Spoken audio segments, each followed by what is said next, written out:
So a lot of times you'll go back to this kind of from the Waymo, people that are very bullish on Waymo is, oh, it took 10 years to get to this point. I'm like, okay, just because it took the first guy 10 years to do that doesn't mean that AI can't accelerate that development process for everyone that follows. And even if you talk about the fact that Waymo can launch in new markets faster, that's because of AI. So everything is happening faster in terms of the development. So now it just goes down to execution. But the market is open. And I think to your point, if you're an OEM, let's say you're afraid of Google, you're afraid of Tesla, you're going to have to partner with someone, right? Because it is my belief that, and anyone out there that has used FSD 14.1.2, I think gets it, that this is going to be a key feature for future car purchases as it progresses to the next step. With Tesla on the verge of truly unsupervised robotaxi and Waymo making a major push now operating at 5 cities with plans to double next year, big whale investors and institutional analysts are paying attention. It's refreshing to find an analyst who understands autonomy, studies it, and believes in it. Our guest today, Walter Piecyk, is a founding partner at LightShed Partners, an independent research firm that provides data-driven analysis to institutional investors across the emerging autonomy ecosystem. Walter has been a Wall Street analyst for nearly 30 years, spending his career covering wireless, spectrum, and broadband, which informs his current focus at the intersection of connectivity and autonomy. He is one of the most respected independent voices in autonomy and the co-host of the Autonomy Markets podcast, new episodes weekly, which breaks down the economics, competitive dynamics, and policy decisions shaping how autonomous vehicles and robotaxi scale in the real world.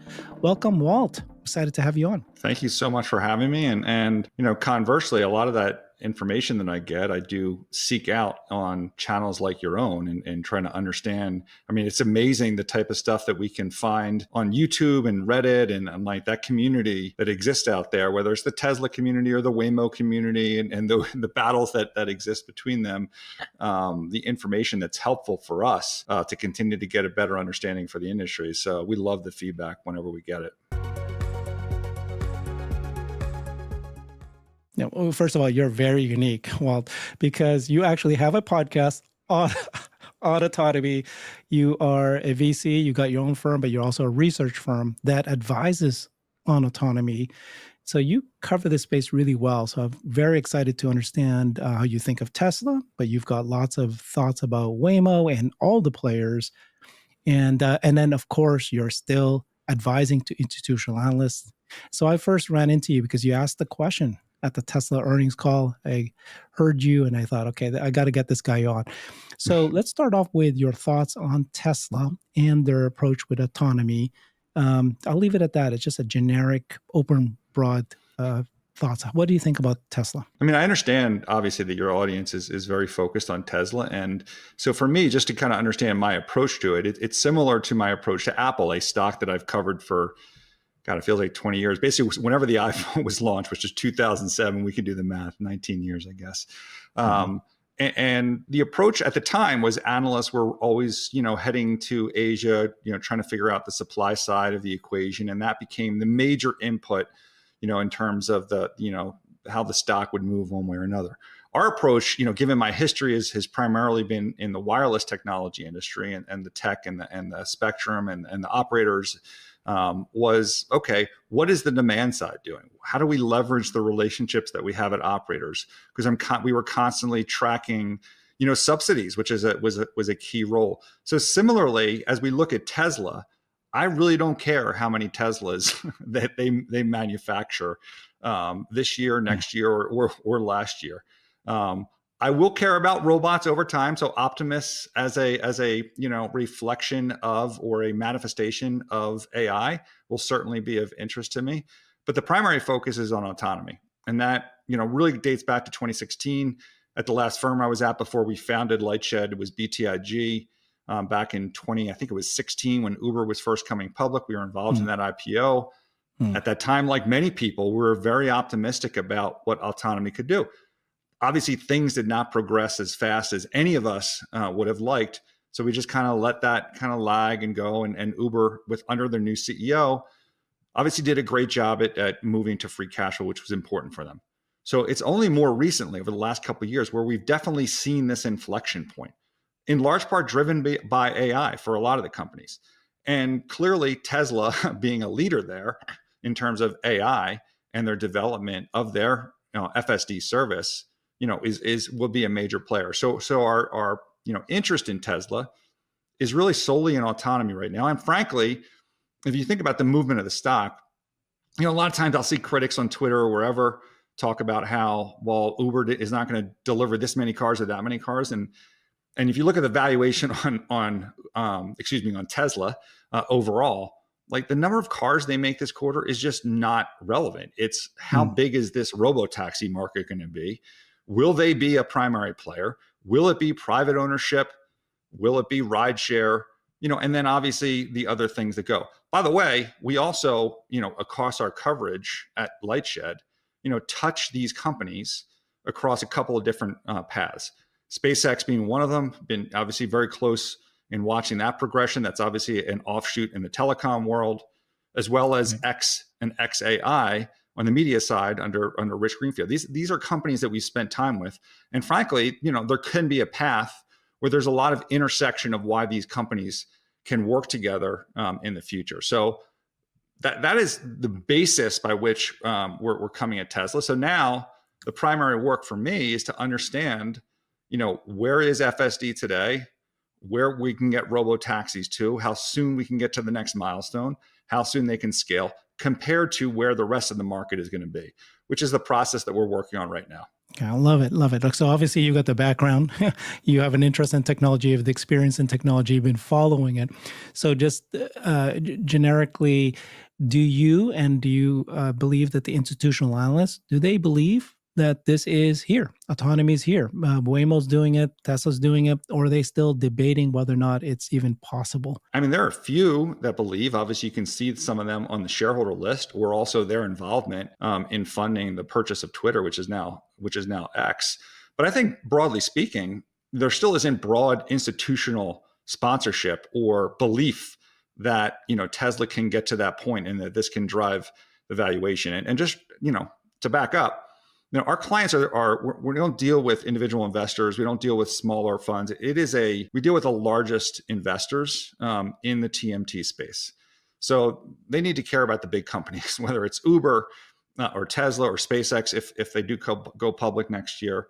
And in that case, there's a lot of skepticism about the ability for Elon to deliver on a lot of the promises that have been made on Robotaxi. Yeah, okay.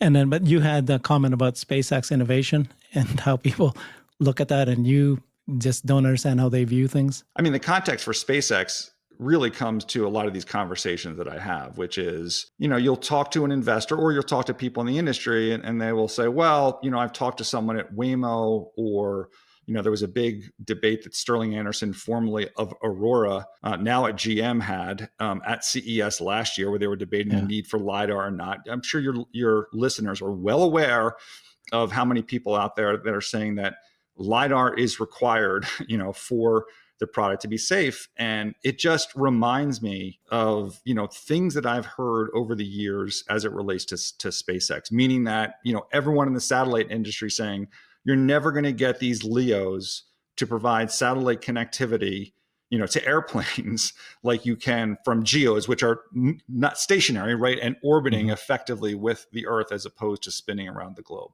You're never going to be able to, have a rocket land itself or catch it. I mean, I've heard these things. I know I've kept those receipts. I know that the trolls that have come at me and others on Twitter saying that, they can't do that. So to me, look, I don't know. I'm not an engineer. I understand the arguments of LiDAR, and I understand the arguments of the Tesla engineers and others like Wave out of the UK that have made this kind of argument of why AI changes things. And even, by the way, Google themselves, through Waymo, filed a white paper last year talking about using cameras only in a generalized AI function. So I look at this and say, like, I don't know. And frankly, by the way, when I've talked to a lot of these autonomy companies and we talk to them all, we try the technology out, a lot of times I will ask them, like, how am I supposed to tell? Am I supposed to look in the code? Am I supposed to figure out the technology? Because all these so-called experts are coming after me like they know. And the common response I always get is, well, you just have to try the service and see what it's like and see how it changes over time. And thankfully, I've been put onto the early adopter program for Tesla. So I'm on 14.1.2. Didn't like 13 load. I'm not sure if you discussed that on your podcast, but there was times where it was much better, but others where there was a lot of braking issues. But like you use this, I think 93% of my miles now are autonomous. I took it from where I live in Westchester all the way to Brooklyn, no interventions. I mean, I'm using the product. I went to Austin, right? I did the in that first month, the Robotaxi when it was launched with the safety attendant.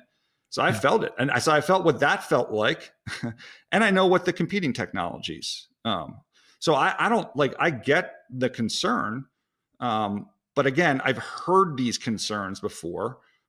I'm not an expert, and most of the people that are insisting that it can't work without LiDAR are also not experts themselves. So all we can do is continue to monitor the situation and make the best, our best analysis possible. Love it. What a great answer. First of all, you tried it. That is, you're up a level in our books because so many analysts don't even know. They never tested. And then you've tested all the other cars and you understand Uber really well. I can't wait to have that conversation with you. Well, Herbert, let me just interrupt you there for a second. Yeah. Not only did I try it on one of the, one of the things we do as a service to our investors, we go out to California, we visit with a lot of the autonomous companies. We were able to get a bunch of the Tesla cars, to our hotel and put these exactly what, to your point, people that have this strong opinion about what Tesla can or can't do. Good job. And we stuck them in the cars and they drove around, and it was like the light bulb. Like it obviously reminds me from a couple of years ago when people would go out and try a Waymo, and the light bulb goes off, and the light bulb went off on Tesla, and people were like, I got to think about my Uber position. I got to think about, the economy in general and the impact there, because when you're in it and you feel how smooth it is in various scenarios, you're right. It has to be tested. And I'm just amazed that people that criticize it. And by the way, their pushback is like, well, I'm not going to put my life at risk. I'm like, you don't have to put your life at risk. You can literally just sit in the driver's seat, hover your hands over the wheel if you want, and have your foot right over the brake, experience it. And I think I haven't had a situation yet where I've put someone in my car or had them in these situations where they didn't come out very impressed. Yeah, well, let's come back to Tesla because I want to cover as many of the other competitors because you uniquely know so much about the autonomy market. You actually co-host Autonomy Markets podcast, and so I took a look at one of your shows, and it's great. Like this show is like, gosh, you talked about Uber and their partnership with AV Ride. You talked about Waymo and Uber. You talked about Waymo's rapid expansion and their 6 stages of autonomy. You talked about Tesla. You talked about Wave, which is in Europe, and Uber and autonomous trucking and Zeekr. And it's like, this like, okay, that's great. God, I'm trying to figure out which one I want to go to next. There's so many fun ones. But that's, I want to understand you're thinking about Waymo then. Let's go with that. Waymo is the leader, many people consider, because they're in 5 cities. They're expanding to 10. Next year, they got 14 on the docket for 2027. They've got 2,500 cars. They seem to be working safer than a human for sure. Lots of little issues, but still it's working. What's your thinking about Waymo and their expansion and just anything else that you can contribute about that? Just to give you some context, Waymo, obviously part of Google, a larger company, huge, but obviously Google being a monopolist search engine, not necessarily moving their stock one way or another. Hopefully at some point they will go public and we'll see more numbers. I think they're a long way off of that. We will talk about that. But the way it gets expressed, this is the term that we use, right? How do you express your view on a company? It gets expressed in Uber.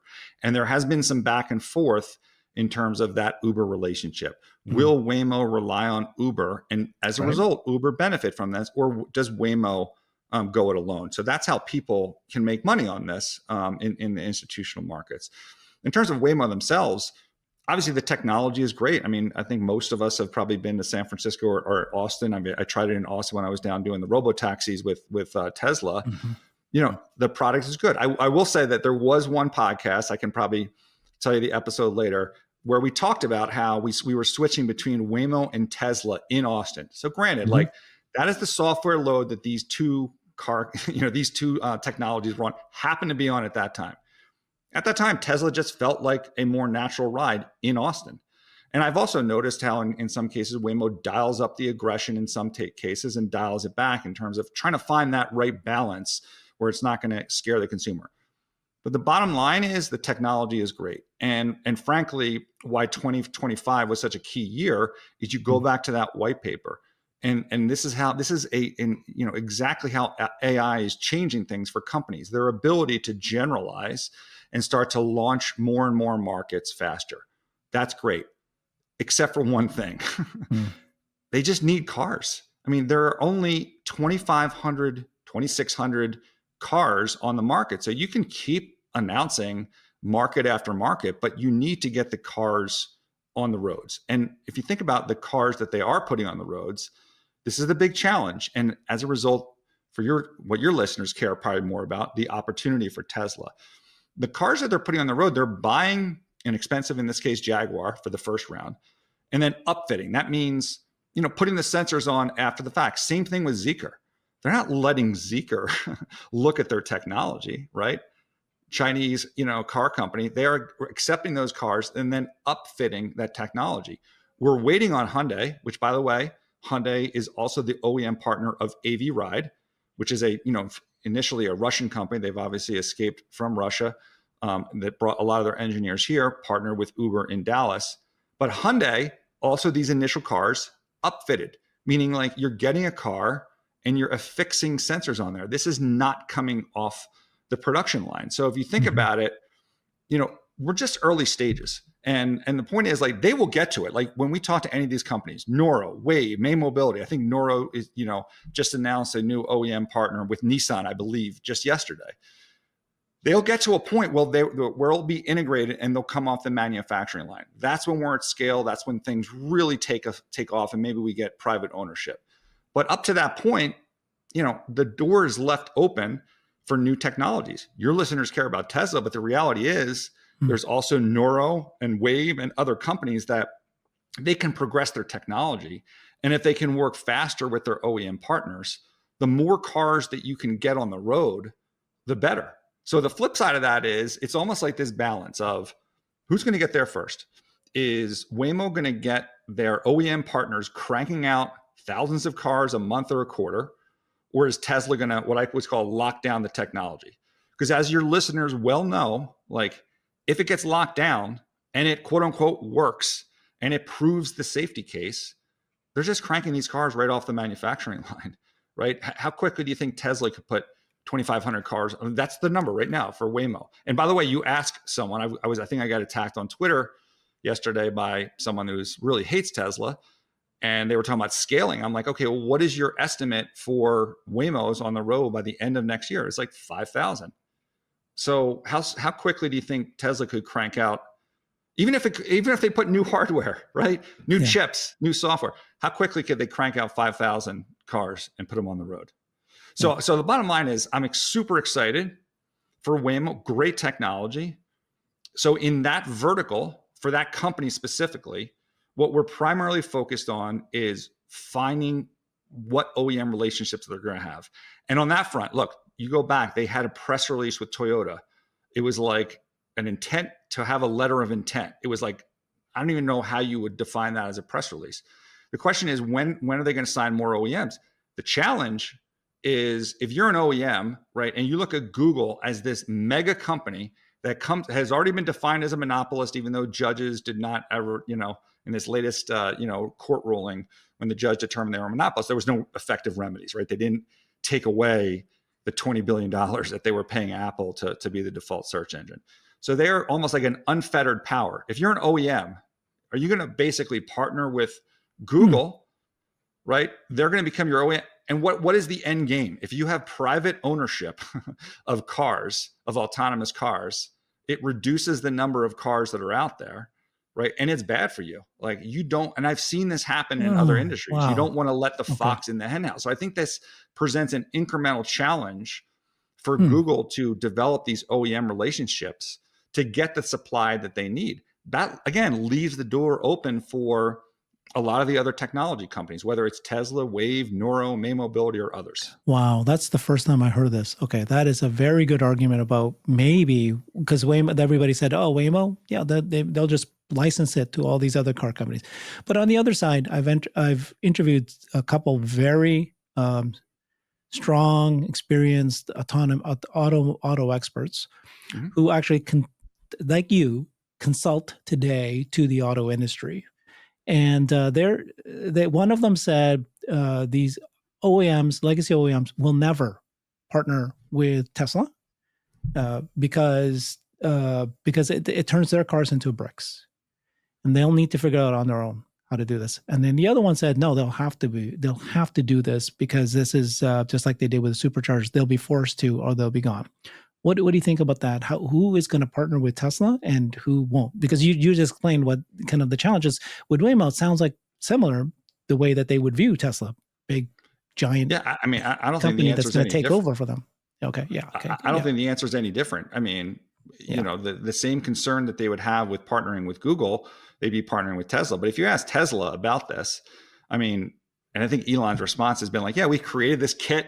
You can take the kit with the instruction book and go figure it out and put it in there. It's not the same type of partnership that you're seeing Waymo enter into with Hyundai or May Mobility with Toyota or, you know, all these other companies. So, and by the way, even if you are integrated and working with these companies, these OEMs move slow, right? It is a slow process. And then there's the group of OEMs, like take GM, for example, where Sterling Anderson, who was at Aurora, you know, Aurora was Chris Urmson had spun out of you know, Waymo. And they want to build it on their own. Maybe they'll partner with Mobileye or whatever else. So there's, and I've seen that before in telco land. You know, not invented here. We've got to build it internally. And those things don't typically go too well, especially, you know, in a fast moving market like this. So I just don't think there's an intention. I would look at it the other way. If you're Waymo, like unlike Tesla that doesn't have the manufacturing capabilities, at what point do they just give up on the OEMs and they look to contract manufacturers? I mean, you have a company, it was formerly X Auto. They call themselves Tensor now. They've got a car. I've seen the car. I have not driven in the car yet, but I've seen the car. And their strategy is, I think it's with a contract manufacturing company in Vietnam. If the OEMs move too slow, again, they'll just make a purpose-driven vehicle to do that. There's been other companies that have talked about that. If you go back to the history of Waymo, the early days of Google, it was originally to build their own cars. I think a lot of the companies moved away from that because there was this concept of, well, I want some residual value. Who's going to fund all of these cars? So like after it's done, you know, with its purpose, I want to have some residual value in the market, some purpose-driven car. I think that's wrong thinking. Like, again, look at, you know, the Robotaxi or the cyber cab that's planned. That's purpose-driven. If it doesn't have a wheel, you're probably not, you know, having any residual value. You're just going to run that thing into the ground after, you know, a couple hundred thousand miles. So I think this OEM and this supply issue is a critical one. And I think, you know, look, you've seen a lot of press releases about Waymo launching new markets. At some point, that question is going to be asked, like, great, you just launched a new market, but when are you going to have enough cars where when I hit the Waymo app or the Uber app, that I'll get a car in 5 or 10 minutes, right? Because if you're not doing that, you know, it's just still kind of a science project in that particular market. Oh my God. You're not kidding. You know this space really, really well. I don't know anyone else I've spoken to that actually knows this space inside and out. Got too many questions to ask you. So let's go back to, you said that if OEMs won't partner with Google, and you gave a good explanation why you think that, same reason why they're likely not going to partner with Tesla. You mentioned Wave and other companies. Who do you think them? Because it does make sense, right, that they will partner with a smaller company. Which of these guys are the closest to having the next solution? We have great respect for all of them. These are smart people that have come from larger companies or come out of universities. We've gotten in cars. We've had different experiences depending, you know, on which technology company that's there. Some have had different rounds of funding. Some are partnered with NVIDIA. Some partnered with Uber in terms of dollars. But again, AI has changed this for a lot of them in terms of that pace of development.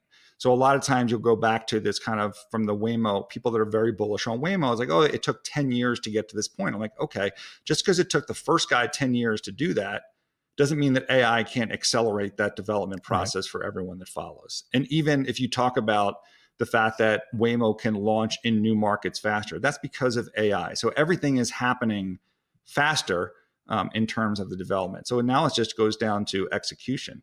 But the market is open. And I think to your point, like if you're an OEM, let's say you're afraid of Google, you're afraid of Tesla, you're going to have to partner with someone, right? Because, it is my belief that, and anyone out there that has used FSD 14.1.2, I think gets it, that this is going to be a key feature for future car purchases, as it kind of progresses to the next step.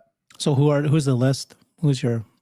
I mean, you have who do you? Wave in the UK, you have Neuro, you've got May Mobility, you've got a bunch of trucking companies that also like Aurora, which is the Chris Urmson thing. They're doing trucks, which are their own challenge, but they also have side developments where like, okay, the Aurora driver and in a partnership with Toyota, they can develop some technology there as well. You've got AV Ride, which we just talked about out of Texas. Part of Nebius, which is a larger kind of cloud type business. So and then there's obviously the Chinese technology companies, WeRide and Pony AI and Baidu. So there's a lot of technology. I'm more focused on the markets that can be sold into the U.S. and Right. Europe. Yeah. We'll keep an eye on those technologies. Obviously, things can change, but I'm more interested in the European and the U.S. developers of this technology. Wow. Okay. Ooh. What's your estimate of who's going to be the winner in 2030? I just did a whole show and a whole report because Morgan Stanley just made their announcement and they said that Tesla will only have 25% of the rideshare market, autonomous rideshare market in 2032, and Waymo will have 30 plus percent. They'll be bigger, double what Tesla has. And then I looked at, then that led me down a rabbit hole and I started looking down 6 different analysts and their research. And you've got people like S&P Global and ARK Invest who say Tesla will have 50% of the market. And you got Goldman Sachs at 8% of the market. And I'm like, we're like, okay, the most is 50%. I guess I can understand that because I'm not going to say that Tesla's going to have everything. There's going to be lots of competitors. There might be geography limitations. China might say, no, I'm going to support, one of our locals. I get that. But to say 8%, to say that Waymo's going to be ahead, double what Tesla has, I don't understand their research. What's your research point to? I mean, so in investing, it's, what do they say? A rising tide lifts all ships, right? I mean, the key thing to first understand, which I think is still, I think, underappreciated, is where autonomy in general is going to be in 2030. Like if you looked at what Dara from Uber had said, I think just this past week, the numbers he was getting to 5 or 10 years from now in terms of the percentage of miles that would be autonomous was much lower than I think is possible. In the near term, it's a hockey stick type of thing where you have to focus on the bottoms up, like how many cars can actually get on the road. And then you make basic assumptions. Like if an Uber driver is 35,000 miles a year and an autonomous car can, as it ramps, get up to 100, 150,000 miles a year. This is just, basic math based on first supply and then its percentage of cars sold, within in the industry. And this reminds me a lot, like a lot of the consumer devices that I've tracked over the past 30 years being an analyst. I mean, you see kind of it goes slow, slow, slow. You hit a certain penetration, whether it was cell phones or televisions or, any device. And then you hit this kind of S curve where you get to whatever it is, 20% if it's household up to, and it goes quickly to 80%. I remember years ago, we saw this happen in the US. No one thought that, cell phone penetration in Latin America would hit 80%. And we covered this company, America Mobile, still a public company today. And the same thing happened. Every single market that you would go to, they would hit this certain penetration, and then boom, it would just rocket up in terms of this adoption curve of technology. And that's the thing to watch. So if you look at, how many cars are on the road this year, next year, it's not really relevant. But you get to 2030, I think everyone would agree that whether it's the OEMs or Tesla, you're going to see a lot of cars hitting the market. And you have a couple 100,000. Let's just look at the U.S. market alone, right? Let's say there's whatever it is, 2 million or plus Uber cars on the road. You put a couple 100,000 cars on the road by the end of 29, going into 2030 or 2030, right? Doing 125,000 miles a year relative to the Uber cars doing 35,000. You can quickly get to a quarter, 30% of the miles on rideshare, right, being autonomous. And then you're at that 30%. And how quickly do you get to 80%? And it's really quick, because then they start really cranking off the manufacturing line. And before you know it, you're at 80%, of rideshare are on those networks. So then you say, okay, what's the split? I mean, that's going to be determined on, which technology gets the funding, who are the partners. We talk about this a lot on autonomy markets. Like, success is not only getting the technology right. That's kind of the table stakes, but it's also having the infrastructure in place to charge these things, to clean these things. I mean, I've met with fleet managers who they set up a fleet of EVs and they can't get power. They bring in like a truck with propane, hook it up to a generator just to charge the cars. Then they get a gas connection, a month later, and then they're waiting for the power company a year later. So think about servicing New York City with however many Teslas that you need. Where are you going to charge them? Where are you going to clean them? Like, this stuff, this infrastructure is part of the equation, also takes time. So I think there's a lot of things that have to play out. And I'm certainly not willing to make the claim now that I know that Tesla's technology is better than Waymo's, or it's better than Wave's, or it's better than Noro's. I think, some of them have better shots than others, right? Tesla's got manufacturing capability. That's a huge positive. And obviously we've all, at least many of the people here have tried this technology. So, it's good. Waymo's got technology lead, but there's a lot of other things that happen that I've seen happen that will determine those longer term shares. So what you end up doing is you make sensitivities. I will say this, Right? It's anyone that has an 8% market share for Tesla. Like, what's your point?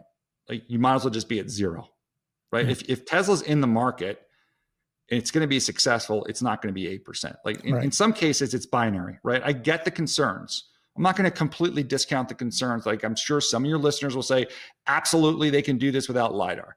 I don't know. It doesn't seem like that's the case. But if they can do it and they can execute, their share is not going to be 8%. Is it going to be 50, 80%? Like, we're not at that point yet. I don't need to make that point. Why? Because if investors start to believe the previous numbers that I just told you about the industry, they're going to bet on everything that they can to get into autonomy, because they're going to see this opportunity as being so big that like they'll say, okay, there's an X% probability that they're going to be a 20% share. There's a Y% probability they'll be. They will run these probabilities and say, these are a variety of outcomes that we can get to that will determine, their success or their lack their success. One other thing to note: the bigger issue here is, what if private ownership takes over rideshare altogether? Meaning, my Tesla, in my garage, I can go pick up my sushi, drive me to the airport, drive me to the train station, and then come back to deal with whatever errands that my kids have during the day. Right. If I have that car, I don't need as many cars, and I don't need rideshare. Like, does everyone just have what is the long-term opportunity? Does rideshare even exist anymore? Or does everyone have, or exist in a much smaller way? Or does rideshare just take over everything? And then who really wins there? Like, who is partnered, who has strategically positioned themselves with rideshare companies versus those that have positioned themselves to go direct, direct to the consumer? On the flip side of that, what if rideshare got so cheap, right? Let's say the cost to own a car is whatever it is, I think $2 a mile or something like that. But rideshare is, because they're utilizing these cars so much, has driven the price down so low that no one owns cars, right? That you only use rideshare, or you only have one car for ownership. Like, these are the variety of scenarios. If you really want to think big about how autonomy can change our economy, you need to consider all of these different paths, apply probabilities to each, and then come up with some sense of where you want to invest. And then as time goes by, that's why every little data point matters, meaning that if Tesla gets that attendant out of that car in Austin in December, all of these clocks, kind of click forward. You say check, and then you move on to the next thing, and it brings it changes the probabilities and changes the dynamics of how that's going to work. This is fun. Your job is fun, right? You're always like, you thought it all through. This is great. First of all, I prefer your research and your thinking than these other ones, because you got to consider sensitivity analysis and all that. That's great. Of course, I do my own, and I'm landing on everything you've just said. By the way, Tesla has the service centers, they have the charging network, they have the car manufacturing, and they have the technology. And I don't know how anyone else would do this. Yeah. So let's talk about Uber. I'm very excited to hear you're thinking about this. Did you say you were part of Uber's IPO? I'm sure this is all part of your analysis. They're trying everything. I think Uber, first of all, tried to do their own autonomous, and then they dumped that project. Now they're saying, well, we're going to partner with everybody. And they have a partnership with Waymo, but it's so confusing. If this city, you use an Uber app to get a Waymo, this city, use direct to Waymo, it feels like, why do they think that Waymo is going to stick with them? But they feel confident that they're going to somehow move to everybody's going to have autonomy, and they're going to just be a marketplace for any and every one of them. What are you thinking about their statements and their forecasts and their thinking? I mean, their strategy is very simple, which is to fragment the market as much as possible so they can be the central point of value within the overall equation. So you'll see them invest in a lot of different autonomy companies, and even within the autonomy companies that have a relationship with, like take Waymo as an example, they have different infrastructure partners. Like they'll have a Vomo in one market, Move in another market. So, and that's part of like the Uber mentality of fragmentation.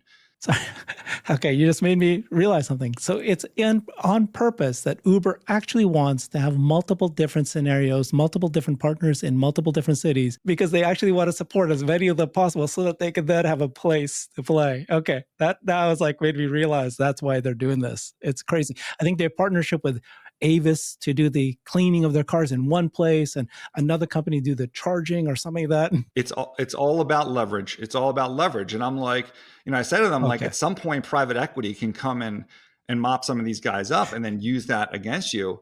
But in a lot of these cases, like Vomo, they own a minority stake. I haven't seen the contract. I don't know if they have like a right of first refusal if there's some roll up.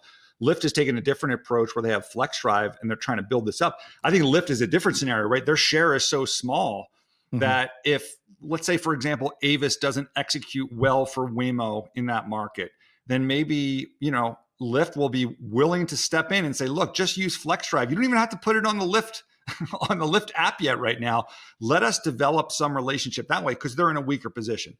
Uber wants to maintain this. We're the big dogs, right? We want to fragment every part of the equation possible, so we are the central value. And I think, as a result, the most important relationship for them, which is Waymo, just hasn't gone that well. And I think that, a lot of investors got the wrong signal. I think when they originally launched in Austin, there was some data that came out. Everyone's getting excited, like, oh, Austin was so great for Waymo that, they're going to do every other market. I'm like, I don't really think that's the case. And then sure enough, the next market pops out and Waymo uses someone else.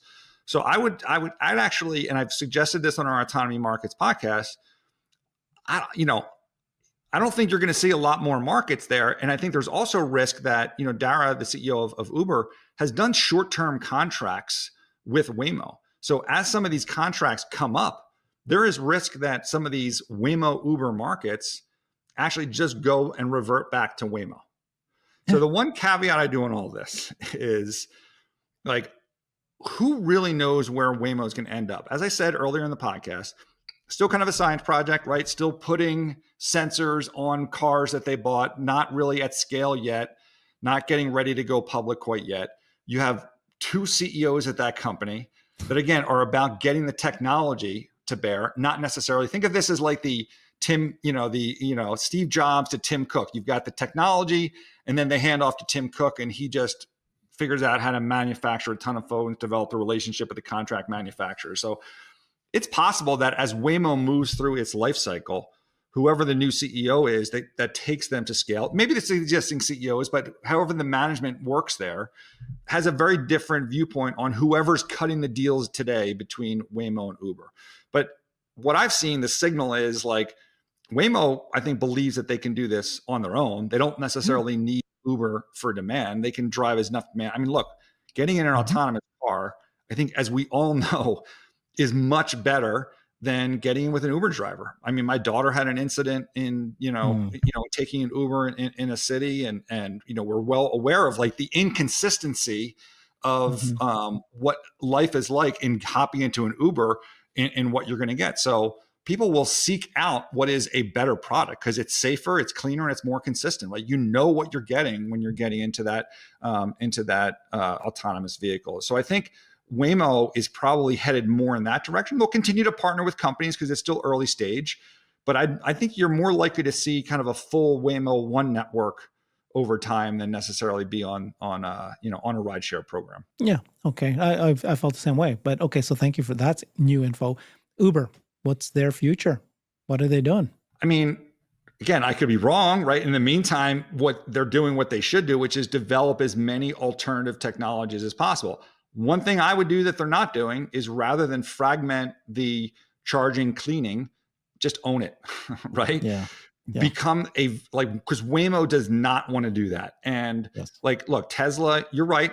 They have chargers everywhere, but like go to these charging stations. These are not locations where they're cleaning the cars. I've got again, going back to SpaceX, great respect, whether it's SpaceX or I was actually at the Tesla plants early on. They had tents, right? In the early days when they wanted to crank out production. Scrappy company that will figure out how to get it done in the near term, but you never know. And they're just like, look, if it's cheaper and I can outsource this to someone else, maybe there's a role for them to play there. And then that, maybe tightens their ecosystem fit. That doesn't seem to be the plan. Why? Because Uber's in this phase, post Travis, right, which has been a number of years now. Give investors money back, share repurchase, or whatever it is. It's not about investing in growth in the next wave. Like they have done it, right? You're seeing hundreds of millions of dollars invested. Individual technology companies, fleet partners, like things like this. They're kind of dabbling there, but it's not like it's not a full investment there because they still feel beholden to an investor base that wants to see that cash come back to them in the form of share repurchase. Wow. Okay. You're blowing my mind over and over and over again. I saw one of the topics you discussed at your podcast was, will Tesla robotaxis ever be available on Uber? Never say never, but I highly doubt it. I don't think that is the mentality of Tesla at the moment. They're a kind of build it here, including what I just talked about in terms of the servicing of the vehicles. Even if that means, like, let's say Austin has 500 cars by, June. That's our prediction. 500 cars in Austin, no one in it, no driver, no safety attendant by mid-year, which would be, I think, for many investors, a very positive thing. Maybe not for your listeners. Your listeners probably have much higher expectations, but for institutional investors, that would be a huge win. They might be doing that in tents and cleaning those vehicles in tents. And that's fine because that's not what we really care about, right now. So over time, you never know. Like maybe they could plug into the Uber network, but I don't think that's in the culture of Tesla. I don't think that is going to happen. Yeah, I don't know. So a lot of people still think, analysts we know say Uber has 300 million, 30 million active monthly users. Like Tesla has an app. It's just an app. It's not a big deal. And then the supercharging and cleaning. I mean, Tesla can have their cleaning through the service centers. They've got service centers everywhere, and that's where they're doing it now. Those cars go back to the service center, they get cleaned, and then of course they got these plans for automated cleaning for the cybercabs. Just a quick response to that. They have 30 whatever users, but like if you look at the percentage of miles driven on rideshare today versus total miles driven, like it's nothing. Right. This is, again, rideshare is a great market, right? Uber has generated tons of free cash flow, but like rideshare itself is not even really taking off. If anything, if you wanted to be really bullish on Uber, you would make the argument that, look, autonomy is going to drop the cost down, improve the performance. As the cost comes down, you get broader adoption. And then just the market in general grows so much that even if their share drops from 80% down to 20%, they can probably grow faster than some of the expectations that exist out there. The flip side of that argument also is like, you talk about these 30 million, like who cares? Like if I deliver you a cleaner car that's safer, download another and app. cheaper, it's not a big deal. And cheaper, right? How do you compete with those labor. I mean, Exactly. look at the complaints that we Appreciate you. see in Seattle in terms of the labor costs and how it's impacted that market. Okay, first of all, I love it. I mean, I'm just parroting the other analysts and what they're saying, and I'm like, okay, thank you. They need to listen to you. Um, okay, so first of all, I love that you just said that because ride hail is a small market. It's a billion, what is that, $100 billion market cap and a market TAM. But you're thinking that autonomy is not going to just do ride hail. That's the first kind of leg, and then it's going to go right. Depends on dollar per mile. Once you get lower than that, it becomes, and eventually, as Art kind of pointed out, at some point it's going to be personal transport. Uh, at some point in the future, if you can bring it down under $1 a mile, why would people end up buying their own cars? They'll just have one car, and then they'll autonomous drive everywhere else. I mean, we have models, we send them to companies, and I have these different scenarios, and I ask, even anecdotally, and I encourage all of your listeners at your next family dinner, like, hey, would you be willing to get rid of all of our cars if we could get a rideshare car, clean, autonomous rideshare car to our house, whatever you want, big one if you want to go skiing, small one if you just need to ride it. Would you be willing to get rid of your car? What If we did they could. say? No. So yeah, and I don't know. Like, I get such a varied answer. We'll have to see, but you have to contemplate that as a potential scenario over the long term. Okay, so a lot of people say, I love my cars, I love driving. Okay, and then they can't understand this, but dollars speak. If you don't have to pay the insurance anymore, if you can reduce your cost of service, maybe you'll think twice. But here's the thing here. I think let me pitch you my theory, and you could tell me if I'm way off in terms of where I think Tesla's going to take this entire market. I think Tesla's going to start turning into a monthly all-in price, whether it's a lease or a finance. And then the reason they're going to do that is that they're going to lease a car to you. But imagine the lease is so low, so low. So you own the car. It's sitting in your garage, it's sitting in your house. But after 3 years, you hand it back to them, and then they just eke margin, a 30 grand of margin per year for another 6 years, life of that car for Robotaxi services. Now you're paying a small amount of money monthly, and then you eventually at some point you can put that car into the network and make money. So not only are you paying a small lease, but it could actually pay for that lease.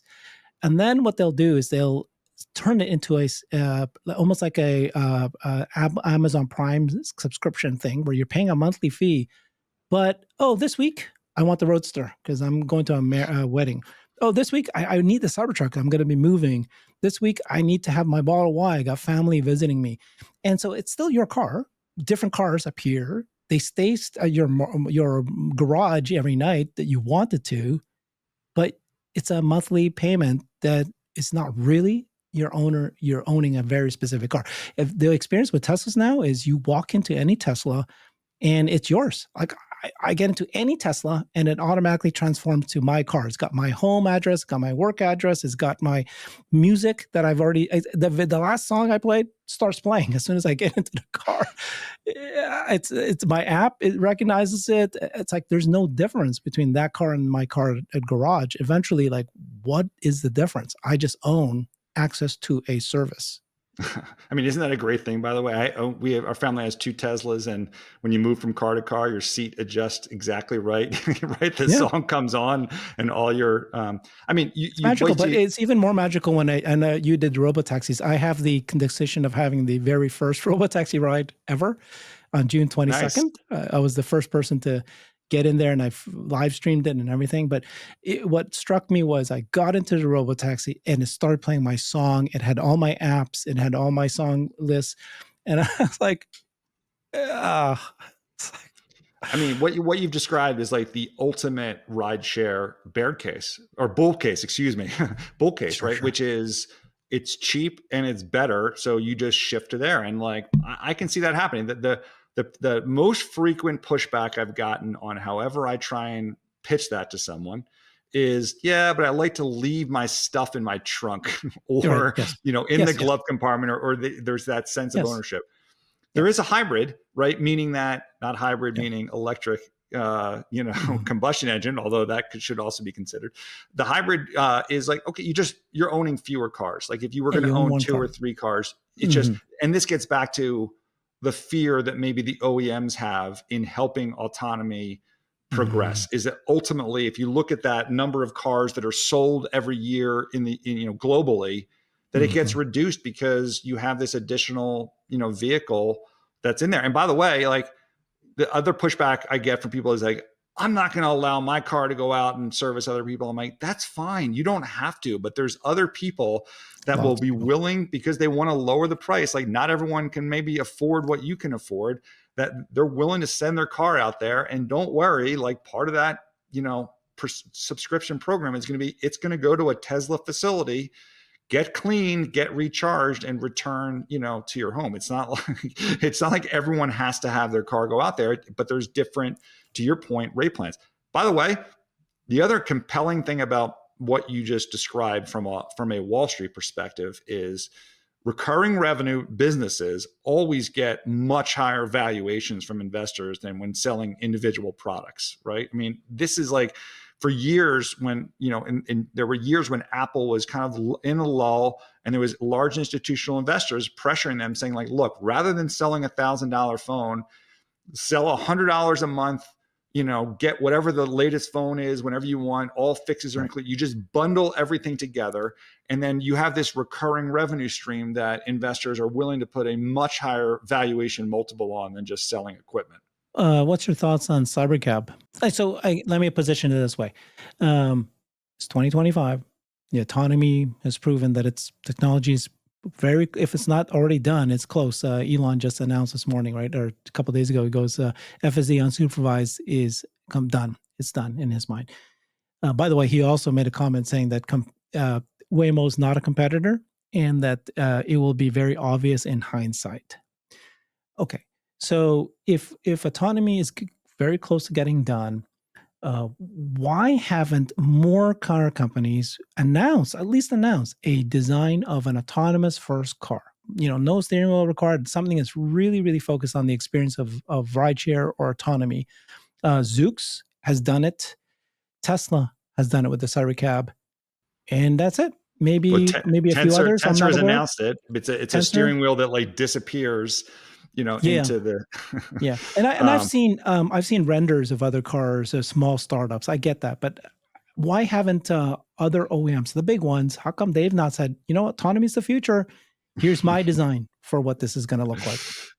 I mean, because they're OEMs, they're large companies that take a long time to develop product, and therein lies the issue, which is, at some point maybe these technology companies need to turn to become basically like Tesla, like turn into their own manufacturing or turn to contract manufacturers, to help them build purpose-driven vehicles. Like I said, like for example, Nuro started with food delivery robots. Those were purpose-driven vehicles. They were one of the companies that when they made their pivot recently, when they got some new capital, it was like, we don't believe in purpose-driven vehicles because they're hard to finance. It was a capital issue, right? Hard to finance, no residual value. Now, if we just the technology partner, with an OEM, low capex. This is an investor, driven type of, if you have more capital, if things are successful and OEMs can't work with you fast enough, then you go down that route. Now, in terms of the OEMs themselves, like, so you're going to tell me that, I mean, all due respect to Sterling Anderson, love him, did a great job at Aurora, but like GM is all of a sudden, even if Sterling became the CEO of GM tomorrow, is going to be able to crank out an autonomous vehicle, let alone like one that doesn't have a steering wheel and all of these things. Like it seems hard to believe. So when we go back to our probabilities, I'm assigning low probabilities. This is just culture, like this is just how these companies work, unless you have new management or things that are existential threats to them. And frankly, by the way, a lot of these companies made investments and tried to push to EV, which ended up being a bit of a bust for them, right? And so I think they're maybe a little gun shy at putting dollars, behind autonomy. Let's go back to GM before Sterling Anderson went there. Like they were literally about to launch Cruise and a competitor in the market, and effectively the CEO got cold feet and pulled the plug on that program. This is, we're doing the same thing in the trucking world. You had Aurora, was partnered with a trucking company called PACCAR. PACCAR's like, oh, I'm not sure I'm really, fully comfortable with this. And they forced Aurora, even though the technology worked, to put a safety driver just to sit there behind the wheel. So I think it's just cultural. And at some point you need to be facing that existential threat. So at the end of the day, like cybercab could be the best thing that happens for all of us, because if it gets delivered to the market, if it's a high mix of the cars that are deployed in a rideshare, Tesla fleet, if that occurs in 26, all of these boardrooms at these OEMs are going to be like, oh shit, what do we do now? Do we internally develop? It's going to be beneficial to the Neuros and the Waves of the world. They're going to go running to them and say, how do we expedite these plans as they see that risk coming? And what's your thinking of the cybercab? Have you seen it? Were you there at the 1010 event? Or I was definitely not at that event. I mean, for me, Tesla, like the Cybertruck, I'm sure a lot of your listeners love the Cybertruck. You have that manufacturing line. You put a car that like looks like a Rivian with that on there. I think maybe some of the form factors that they make could sell better if they were, even just different. So I think the ability, whether it's cybercab or, different larger vehicles, it's just diversity of product.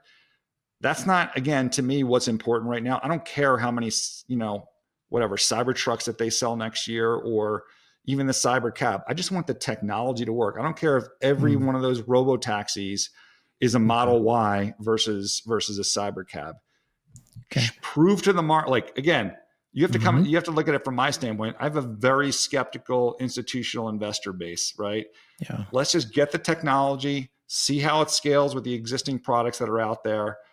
And then, like, whether cybercab comes now or next year or the year after that, at whatever price point that is, to drop that down, like, there's no rush, right? I mean, you have Waymo still buying, very expensive cars with very expensive sensors. Like, to me, that's not an immediate need. So look, if cybercab works and people like to get into a smaller car for their rides, great.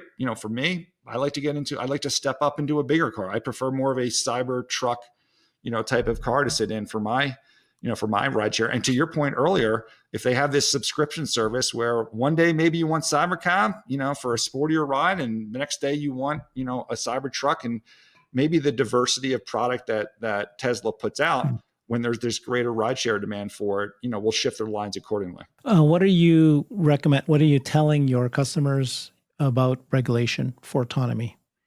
Is it about which? Is it regulation for autonomy? Oh, regulation. And sorry. You can go with the U.S. You can go with the Europe. Recently you had the one rule for all announcement by the Trump admin for AI.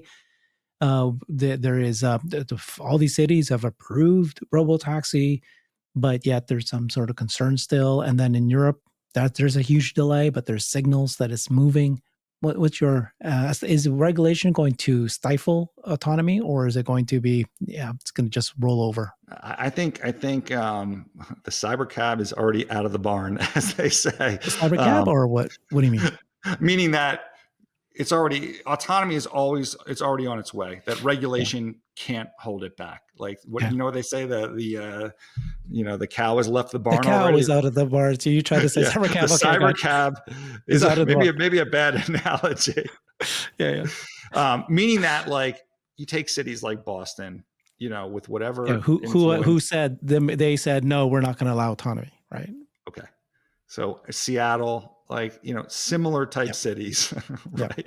Yeah. So when other cities allow Tesla, Waymo, others to provide their citizens with cleaner and safer rides, as the accidents continue to pile up in Boston, and God knows what other incidents in Ubers pile up in Boston, that will resolve itself. Aside from that, we have, a leadership right now in our government that can provide national frameworks that can preempt. We're already seeing some of this on the AI side of things. I think if you look at what's going on in transportation, it's all positive. There's an embracement of technology under the current administration that can help. But to me, like, we don't necessarily need that right now. Why? Because you've got enough states that are willing to allow these technologies to proliferate. That then puts pressure in these states that are kind of pushing back for, largely political reasons. And that applies to countries as well, right? I mean, we're asking the question, why did Tesla release the Robotaxi app to 11 countries 2 days ago?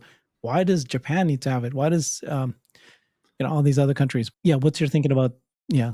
The whole concept is just crazy, because how are you going to hold back a technology that makes humans' life better, right? You have a safer and cleaner and cheaper ability to. Now, there are political concerns. Where are those cars made? Obviously, there's some political issues that Elon faces. I've seen this with SpaceX and Starlink. It's actually the opposite in a lot of these markets, meaning that a lot of these countries are begging Starlink to come in. They want Starlink to become the mobile provider. But there are political concerns in terms of whether you want Google or Tesla or others, and you'll have them from time to time.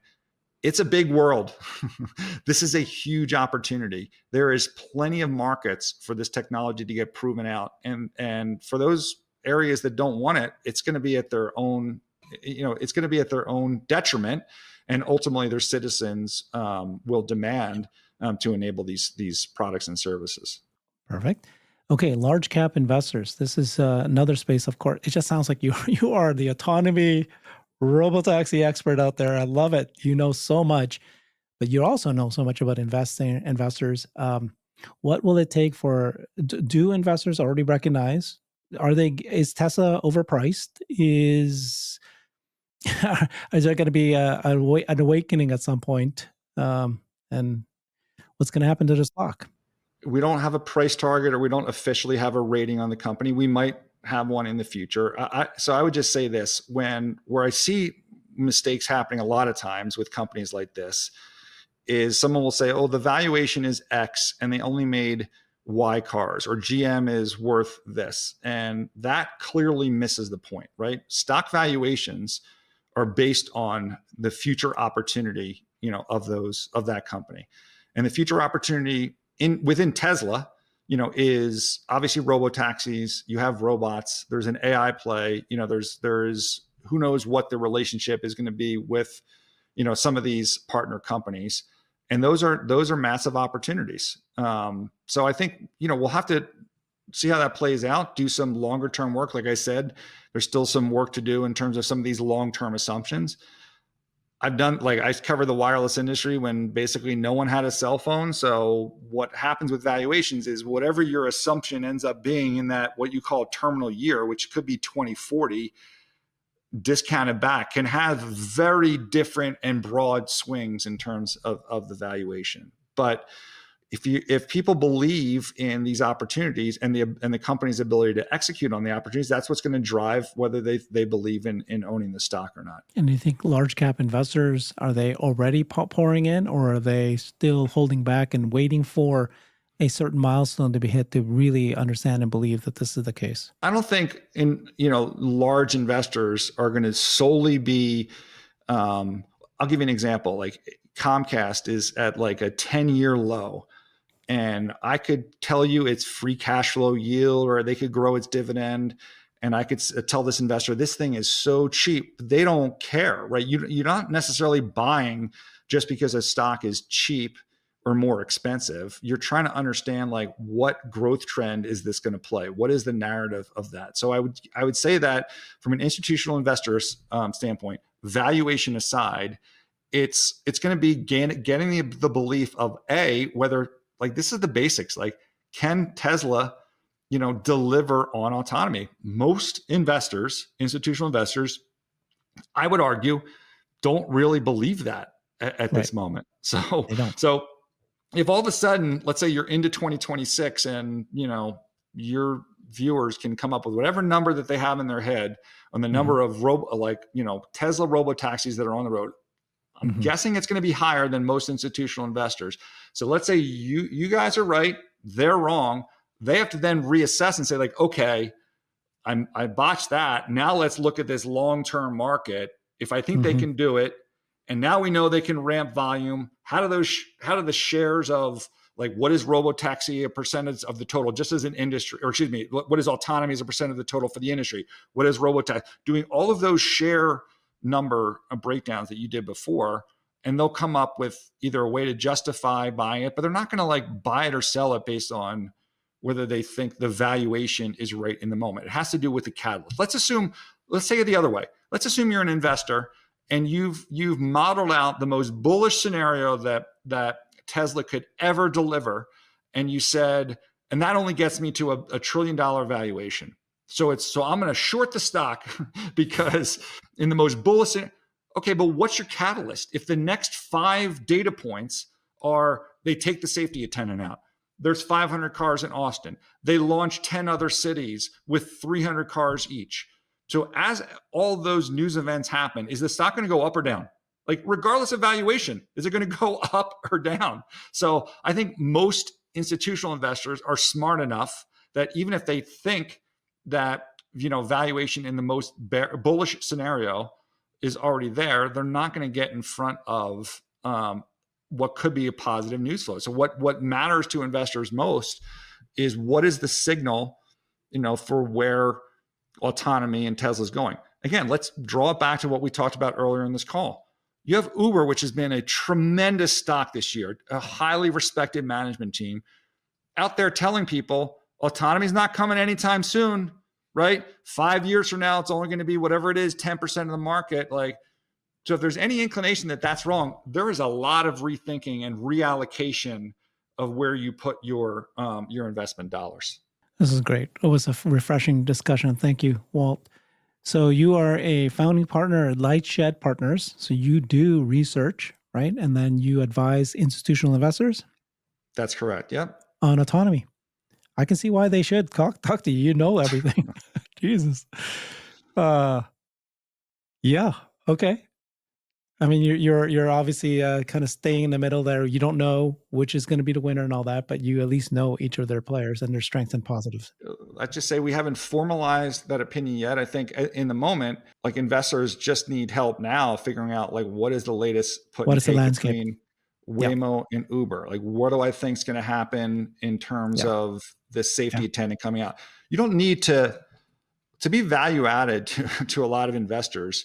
You don't need to say, like, okay, this is the full thing, or this, like, that is not what an institutional investor is looking for. They don't have the time necessarily to talk to each of these individual management. They don't have the time to understand, like, when Wave may have some OEM relationship, or if, one of Waymo's partners is going to change something, or, Tesla is going to hit some different milestone, or we heard that Tesla is doing something to expand. Like, those are the things that give them what people call the signal to determine what these long-term estimates. And it's those, like, it's funny, like, again, going back to wireless companies, for years, something called net subscriber additions means a lot, meaning, like, Verizon reports their wireless numbers. They reported, let's say, 120,000 new customers, and the street was expecting 160,000. And it's 30,000 customers on this base of tens of millions of customers. It means nothing to the actual intrinsic value of the company, but it means everything in terms of the signal of where that long-term growth is. So gonna go. Where's it going? Gotcha. The focus now is, like, we are at an inflection point, right? This is why our podcast, and I'm sure yours, has been tremendously successful, is, like, autonomy is happening. And there's still people out there that don't believe. Like, you turn on the news, like, I flip on the Today Show. What is mainstream media talking about? They're talking about how Waymo happens to be driving by someone that's getting arrested, not the tens of thousands of people that are dying on the roads every year, right? Like, I don't think people, or the same thing with having people never been in, like, an FSD. Like, I think there's just your listeners, I think, are embroiled in this, as are you. We all kind of get it. The light bulb has hit for all of us.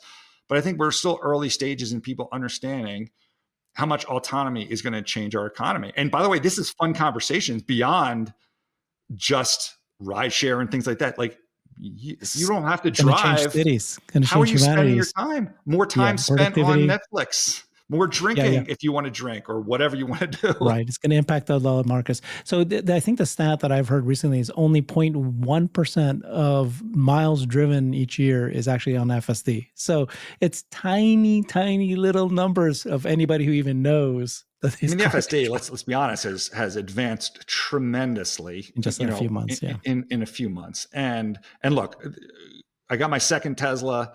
I think because I didn't have the hardware 4, I wanted to get the hardware 4. So Yeah. when I picked that thing up, no one was like saying you should try the FSD. Like, let me show you how to do it. Like the sales cycle I know. for them needs to improve. You all know they don't Yeah. advertise, but again, like this is just adoption curve, right? Like, there's a new person, new friend every day that they're in the car. I'm not driving. Like, holy shit! Like that's like an incredible experience.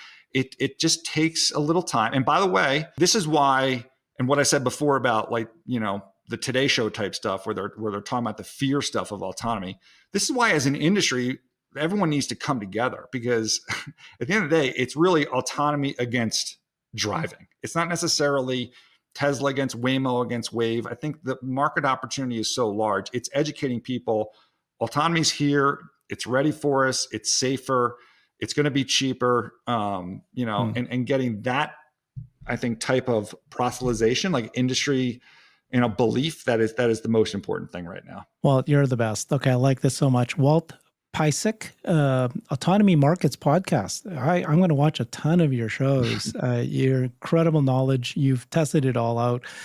And then you're founding partner at LightShed Partners. That's the research firm for institutional investors. Thank you again. Appreciate you. How do they contact you? I'll try to put it in the Thanks for having me. You description. can But come at me. you have a website? We have a website, Please. but I think if you want to come at me, follow me on Twitter and just, at me there, or send me direct messages there. It's just at Walt LightShed. Walt LightShed. Nice. Better than Piecyk. Okay. Yeah. It's hard to spell it. LinkedIn, whatever you want to do. That's Walt LightShed. Thank you. I love the feedback, whether it's on this podcast or anything we say on autonomy markets. It's always learning. I'm always learning. You clearly have learned a lot. That's why I really appreciate it. I'm sure the audience here got a lot too. Thank you.